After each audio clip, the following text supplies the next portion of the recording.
नमस्कार शुभ सकाळ आज मज कथार इतिहास पृष्ठारू इंदिरा गांधी विषय रे किछि आपण माने बहुत लोक जानी नथेबे जे इंदिरा गांधी स्वल्प समय मध्य से बहुत बड़ बड़ काम भारतवर्ष कर जाइछन्ति जहा तांको इतिहास रे आज भी अमर रखी आगामी भविष्यत पीढ़ी जाए तांको अमर रखिबो। ता मध्यरु गोटे कथा आपण माने जानिथेबे इंदिरा गांधी को खूब कम समय मध्य से जो घरोईकरण बैंक थिला प्राइवेट बैंक ताकू राष्ट्रीयकरण सब बैंक गुड़ी को करथिले।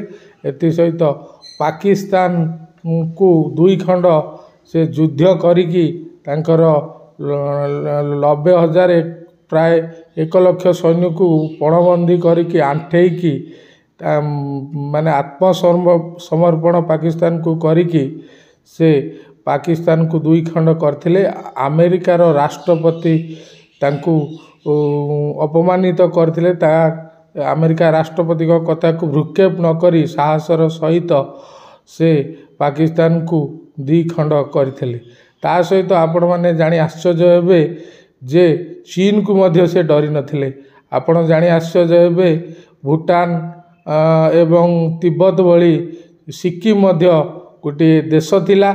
तेणु चीन षड्यंत्र करी ताकू सिक्किम को निज देश रे मिसिया पई जेतेबेले चेष्टा करतले सेतेबेले इंदिरा गांधी अति चतुरतार सहित तांकरी समय रे सिक्किम को भारत रे मिसाई देथिले। सेति पई ताकू आयरन लेडी भावे कुआ जाए एवं सर्वश्रेष्ठ प्रधानमंत्री साहसी प्रधानमंत्री बोली कहती। एवं विरोधी दल नेता अटल बिहारी वाजपेयी इंदिरा गांधी की माँ दुर्गा बोली अभिहित करथिले।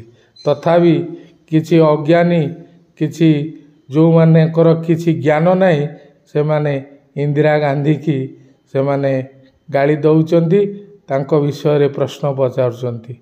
खूब समय कम समय मध्य इंदिरा गांधी बहुत बड़ बड़ काम करि जाइछन्ति। इंदिरा गांधी को भारत प्रति अवदान अतुलनीय अटे। धन्यवाद। नमस्कार।